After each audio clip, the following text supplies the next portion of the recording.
Hello and welcome to Addiction Talk. My guest tonight reminds us of the power of your voice and the ability to impact millions. Take a listen to his story. Army Captain Ryan Griffiths is a TikTok influencer who has amassed more than 1 million followers due to his transparency about his struggles with addiction and mental health. It was after his deployment to Iraq that Ryan realized he had a drinking problem and decided to make sobriety his New Year's resolution. Today, he is nearly 2 years sober. Addiction Talk starts now.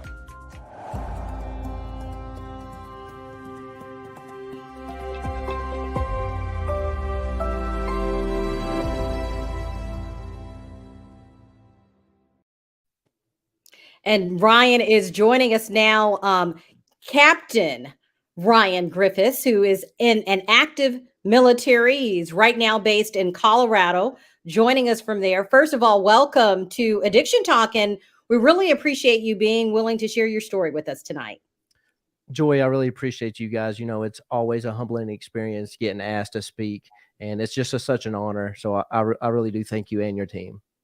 Well, I want to get right into it because when I learned about you, Ryan, I was so impressed because you're someone who no one knew about. You're in Colorado and you decide, I need to share what I'm struggling with. And you said, you know what? I'm going to go on TikTok. And within a matter of a year, you went from 0 followers to over 1 million. So, first of all, where did you get the idea to say, I want to share my story? I want to share what I'm going through with millions of people, across the world. It is a good story. I had never had any intentions on any of those videos ever going viral. If I'm being honest, those videos that I was making in the beginning, I really didn't feel like I had anybody to talk to without, although I did, I didn't want them judging. So I was making those videos and I had the camera turned around on me. So at that given moment, the advice and video and stuff that I was saying in those videos was just honestly to help me. That's something that I needed to hear. So I was making those and I was listening to them back to back to back, and then I was just posting them. And I had no intentions it was ever going to go as far as it did, but I'm humbled that it did.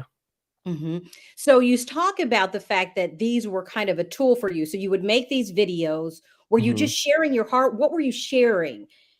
I was all the struggles, all the troubles and trials that I was feeling that I was going through.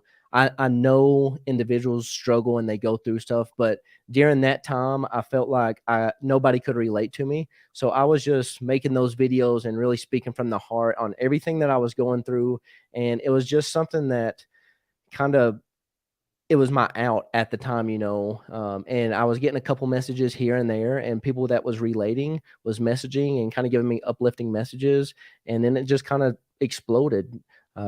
Individuals were sending me emails, sending me DMs. At one point, I reached up to 50,000 emails on just how my story and everything that I was saying and going through has really helped them and gave them a little bit of hope and a little bit of motivation. So that's what started it. Mm. Tell me what you were talking about. I know you said it was kind of something that you would talk to yourself kind of and giving yourself, here's what I'm going through. This is an out for me. But were you discussing what day to day was like? What were those early first posts Yes, about? ma'am. So I was making day in the life videos every day, documenting everything that I was going through, as much as I could, everything that I was doing that day. Some of the videos, as you can see in the early stages, was me on top of my roof, just kind of going up there and sitting and thinking and trying to clear my head. And during that time, I was just talking on the videos on how I was stressing or how I was worrying, how I felt anxious, how I felt that what I was doing just wasn't enough, or how I felt like I wasn't relatable and stuff like that. And it was just from the heart, and it was me being honest, and it was just documenting those videos every day. Because you had, when you first started this, you had just come back from Iraq. Yes, ma'am. You had come back from deployment. And I know a lot of service members, when they come back and have experienced war, are, gone through hardships like that, it can be challenging. So, what was going through your mind? What was it like? I know you kind of briefly mentioned, some of the mental health or just feeling alone or feeling like I didn't have anybody to talk to. But take me back to the emotions and the challenges that you were having, just mentally. Honestly, I felt like I was on top of the world when I got back. I wasn't in a combat zone anymore. I wasn't in a survival mode. Mentally, I just was letting loose. I was drinking, I was partying. I came back. We were having Halloween parties, New Year's Eve parties, and then all that kind of started going downhill with me with my mental health. And I was just like, I don't want to be, because you always hear it. Service members come back from deployment and they turn to drugs, they turn to alcohol, and I just didn't want to do that. Although I seen myself going that route, I just had to hold myself accountable somehow, and TikTok was it for me. I was going on there, I was posting my struggles, my troubles, my trials, and I was just wanting to be held accountable. And that's exactly what happened. I exposed myself, my character, who I was, what my beliefs were, and everything that I was going through to now millions of individuals.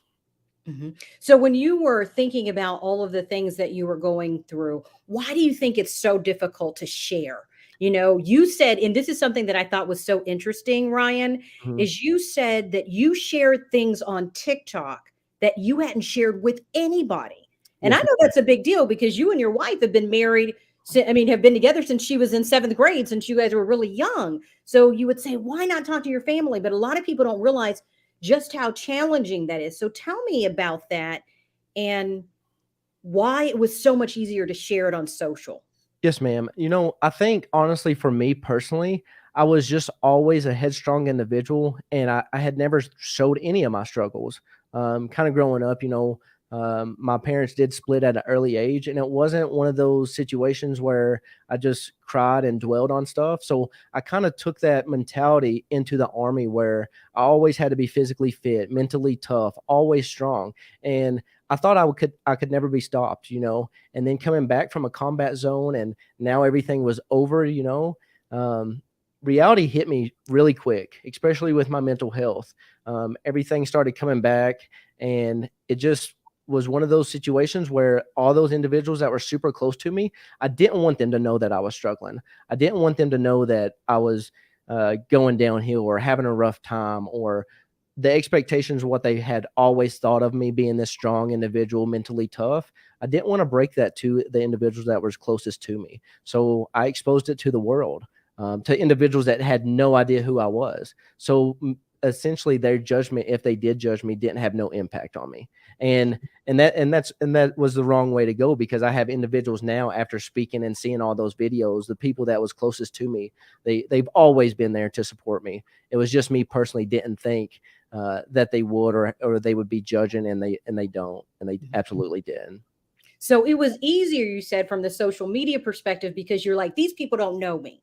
So Yes, I ma'am. can get out there, I can share my story, I can be vulnerable about the mental health struggles or the drinking or whatever, and they can't judge me. But having that fear of people close to you judging you was really hard. What were you thinking they might think about you?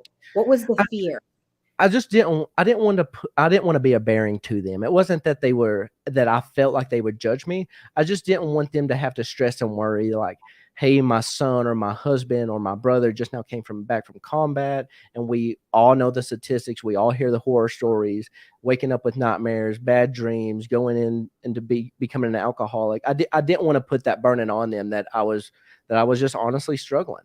And I should have. I should have been open from the get go with them, like, hey, mentally, I'm not in a good place right now, because it took me a few months being open on social media before I actually came to my family and was like, hey, I'm not in a good spot right now. How did you know? I guess, was it through expressing yourself? How did you begin to know you weren't in a good spot? Were there like So telltale signs to you? there was.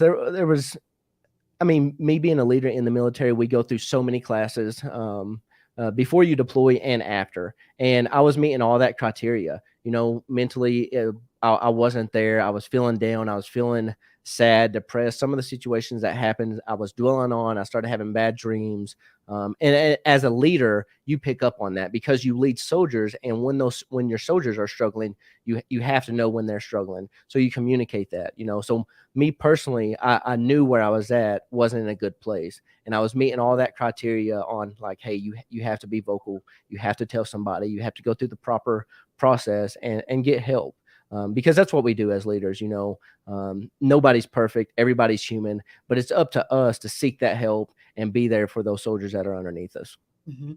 And so, what I'm curious, this is really interesting because I wonder once you did this on social, Hmm. and I'm sure some of your friends caught wind of it or family, were they shocked? What was Absolutely. the reaction? Absolutely. And I would like to say it was a good shock, but I come from a very small hometown, and not every impression was a good impression. I had people that were making fun of the videos, people that were shocked and can't believe that I was coming out and saying some of the stuff I did. Some people thought I was lying. It was all sorts of stuff. And I think that's why social media was easier for me because truly I had no idea on who I was impacting on or who the videos were getting shown to. I just was expressing myself. It wasn't in a consolidated room. I wasn't just talking to one individual. I was just opening up, and anybody that was wanting to watch the videos and wanted to reach out was able to. So you're in this moment where Mhm. you're like, I understand that I'm not only dealing with expressing this, but you did experience some of that you didn't want to experience. How did you process that? Oh, absolutely. I mean, I think if I had to say it, it was probably 60-40, 60% being good messages, 40% being bad messages from individuals, all sorts of stuff, like you're a leader in the United States Army. I can't believe you would expose yourself like that. The stuff that you're doing, the stuff that you've done, you definitely shouldn't be on social media, on the internet. You shouldn't be talking about your feelings. You're going to get kicked out of the Army, this and that. And it was a hard situation to deal with in the beginning, but I really got in contact with the right people, the right leadership, and I was just struggling, and I was honest about that. And what I like, as we were talking kind of a little bit previous before about this, that you said is that you didn't initially even tell the army per Right. se, that I see you got your kids in the background. They're like, what's dad doing? Yeah. Sorry. Hey, we're family affair here. So I know that you initially didn't even tell the army. How did they find out, and how did you manage that? Yes, ma'am. So honestly, I didn't know if I was doing anything wrong by going on social media, which after a legal review, and I wasn't. I was going through all the right structures, the right processes, and being a leader in the military, I was doing my homework on what I could and could not say as well. But it was something that I wasn't open to the military at first because I didn't know how judgmental the leadership would be either. And once I did, they were on board. I made the news here in Colorado, which was obviously brought up a lot of questions on who I was, what I was doing, and since then it's kind of went through like the legal process, and it's been very beneficial because I've been able to speak here on post and other organizations that the Army has to offer, and just help those individuals that are in need. Have you found, and I'd be curious, you said you ended up at one point with over 50,000 DMs. First of all, I don't even know how you get through all of those DMs. But did you find there were other military members in those DMs who could relate to you? What kind of things were they saying to you? Absolutely. And I won't go into much detail with it because some of the messages were very scary, like I'm not a therapist. And this is all new to me. It was upcoming, and I had individuals that were reaching out that was and this I think this was the turning point on me on the path that I really wanted to go down, and the voice that I have and the impact that just a single video could really do for somebody. I had an individual that messaged me and was like, I was contemplating suicide today. And then I wanted to check my phone, and I seen your video, and I turned the other way, and you gave me a little bit of hope and a little bit of motivation. And it just stuck with me. I was able to contact that individual. I was able to get them help. But that message right there was the big turning point for me. It's what I'm saying and what I've went through, and maybe the struggles and trials that I've experienced. Me just being open has now saved somebody's life. No, I think that's really huge. The fact that people, just by sharing your story, that someone felt comfortable enough. I think that's Right. huge, that somebody felt comfortable enough to bear their Yeah, heart, that people are bearing their hearts, their souls, their struggles with you. And you're absolutely. seeing how just by being transparent, you're Yeah, making a difference.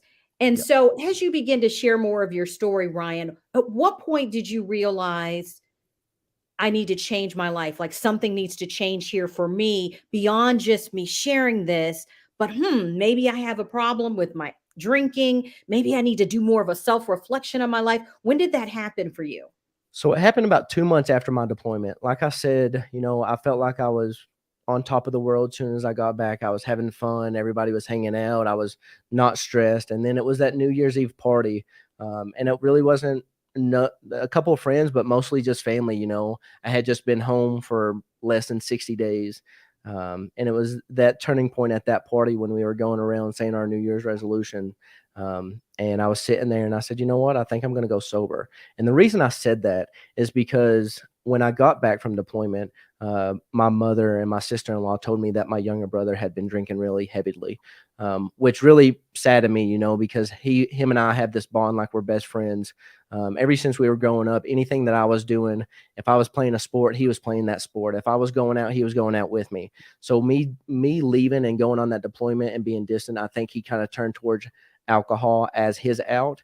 And I realized that after I got back. And I wanted to, instead of pressuring him to tell him, hey, maybe you shouldn't drink, I couldn't be an advocate of that if I was still doing it myself. So I knew as an older brother or as a mentor, I had to come out and do it myself. And I never had asked him to go sober. But it was shortly 10 days after I did, he just randomly called me and said, I'm going to go sober with you.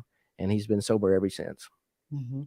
And what made you think I should go sober? Because I know you have been very vocal about the mental health part of it. And I know you talk about your brother and wanting to be a role model. But did you Mhm. also start to question your own relationship with alcohol?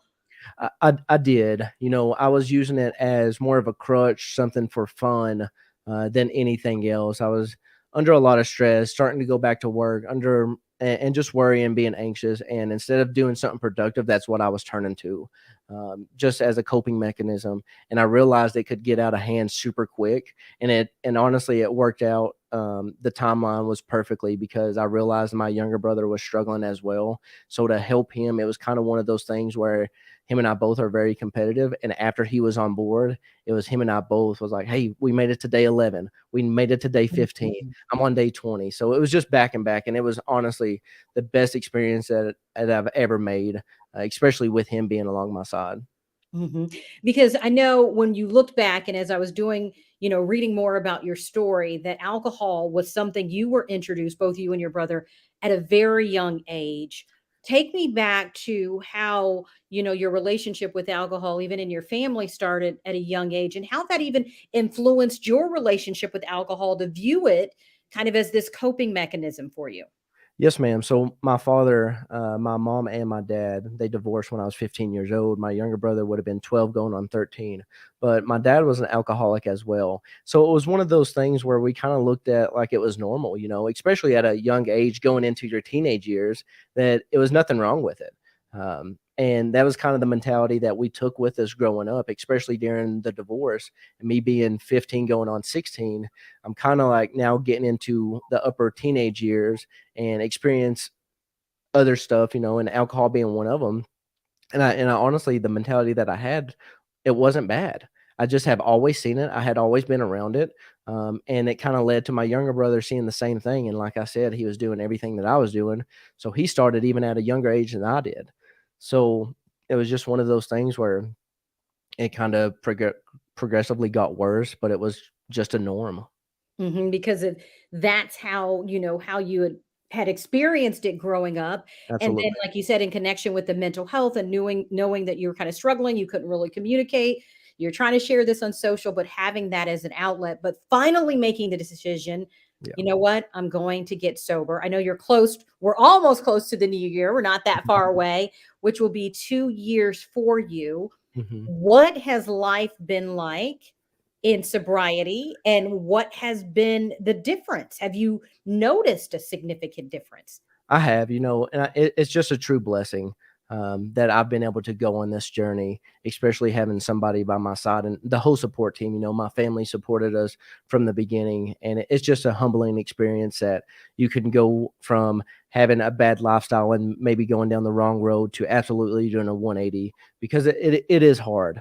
But it progressively got easier, and if we can do it, then anybody can do it. You know, I never, if you would have asked me 2 years ago, would I be going on a journey on being sober, I would have laughed. But now I mean, my health has increased. I feel better. My agilities throughout the military, running and stuff like that, has definitely increased. And I just feel overall a well-rounded individual. Now having two little kids, I'm able to be there for them as I want to be. Not that I wasn't before, but it's just something that I'm super proud of, and I'm just humbled that it's worked out the way it has.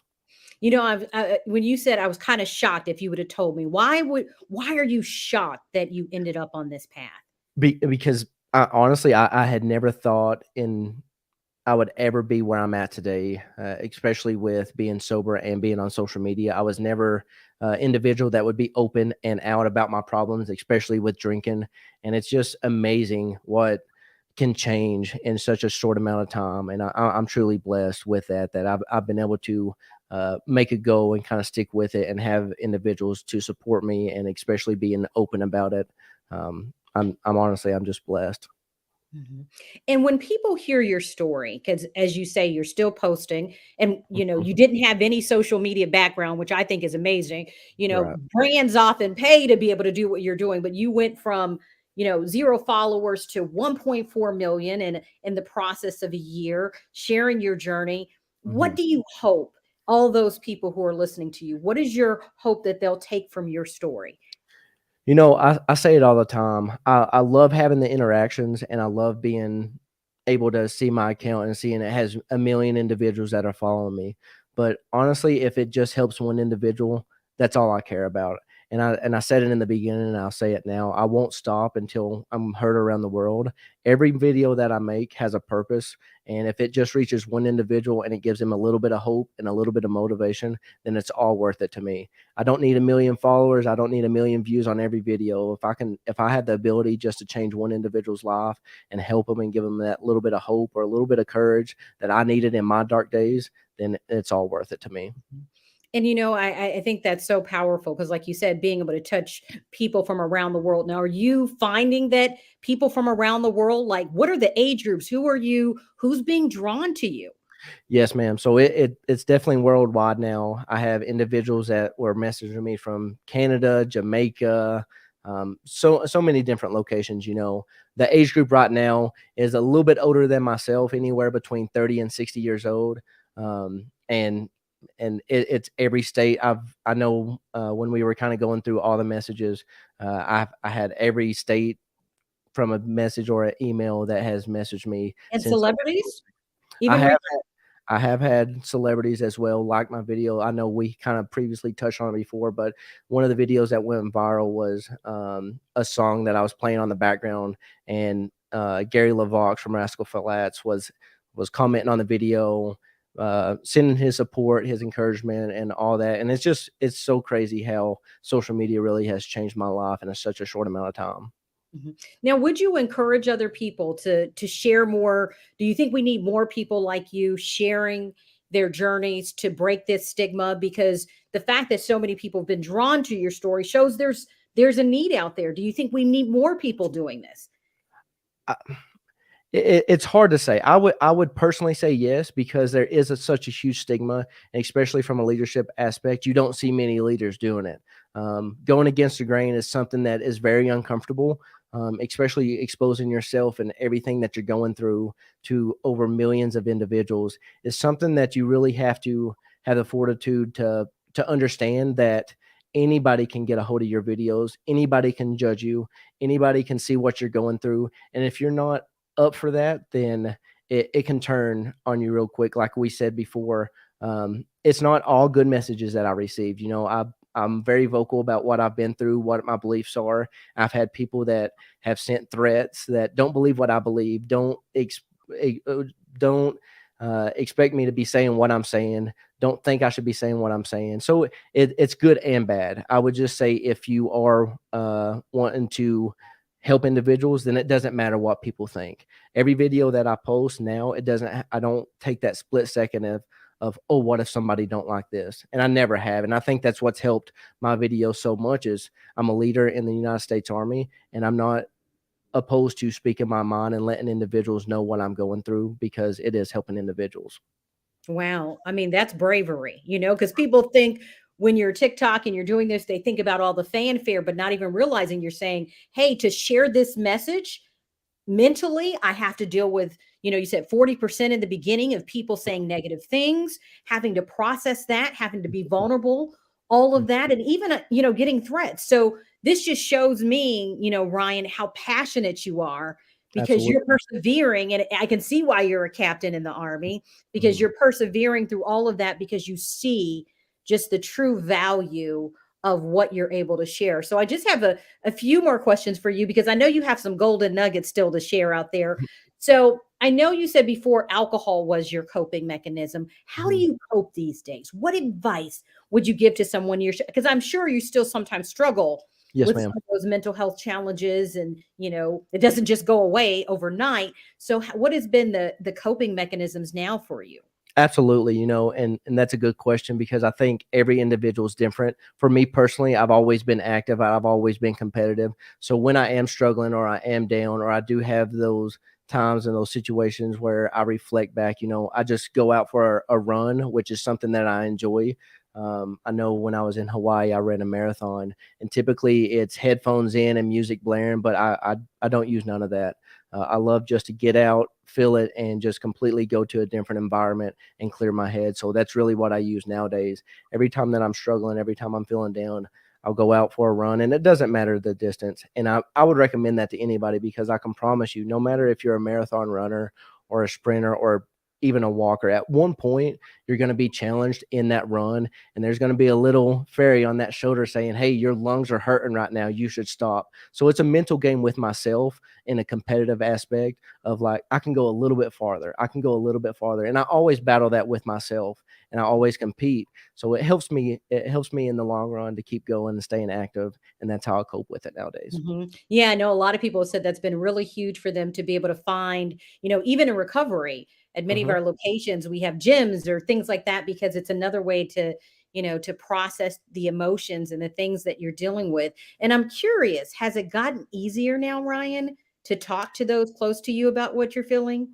Oh, absolutely. I was so scared in the beginning, and now where I'm at, I have no issues. When I am upset or struggling or going through something, my family and the closest ones to me are the first individuals that I talk to now, which is such a relief. That I have such a good support team and family. My in-laws are here to support me no matter what. So you feel like now, just from opening up to the world, and so would you? And only imagine how you would encourage others to say, don't be afraid to talk to somebody because luckily you had, Mhm. social media to be there for you in that Right. moment. But there's so many people who feel like they're so alone, they don't have anybody. So what would your words of encouragement be for them tonight? My words to them, nobody is going to understand the path or the journey that you're on besides you, and it doesn't matter. At the end of the day, when you're going through that, you're the individual that has to deal with it, and it doesn't matter the judgment of the world. I'm a prime example. I thought everybody would judge me. I exposed myself to the world, to millions of people to hold myself accountable, and it done the opposite. So if you're afraid to talk, if you're afraid to come forward, if you're afraid to speak up, I would say that it does not matter what anybody else thinks of you. It's going to help you in the long run, and it has for me. I was so scared and so nervous of posting my first video, and it's turned out for the good for me. I've been able to seek help. I've met so many individuals where I've been able to share my story. They share their stories, and it's honestly, a lot of people say once they hit that million mark, you have fans. There's no fans about it. I have 1.4 individuals that are just family members that at any given time, I know if I post something, if I'm struggling, they have my back. They're there to comment. Mhm. They're there to support. They're uplifting, and I do the same for them. That's powerful, so powerful. And I was thinking about this billboard. I saw you have a documentary out, And Yes, you ma'am. have this billboard where it says country native inspires millions. And even in your documentary, people said you are one of the most driven people that they've ever met. So what's next for you? What do you see coming out of this? And what can we expect moving forward? This is just the beginning for me. I know it's grown so much in the last year and a half, but this is just the beginning. I now have a voice, I have a platform, and I don't, and I won't stop until I'm heard around the world. I thought I could never be knocked down, and this is me being completely honest and expressing it to millions of people. I was knocked down hard. I was at rock bottom, and it took less than 24 months, and I was on national television, on the news, just getting my story out. So going from absolutely the bottom to the top is just the beginning for me. I don't plan on stopping. And if something that I say or something that one of my videos touches those individuals, and gives them a little bit of hope and a little bit of motivation, I'll continue to do it. Wow, that's really powerful. So they can find you on TikTok, Yep. Mr. Griffiths, Yep. as you are on there. You also have an Instagram. Hmm. And so it's just been such a pleasure to talk to you tonight. I have personally been inspired by your bravery and the fact that you've been willing, in spite of everything, to share your story, to get vulnerable, and to impact millions of people. And I have no doubt, Ryan, that you are going to impact the world. So thank you again. And that's going to do it for another episode of Addiction Talk, everyone. Thank you for joining us tonight. Thank you.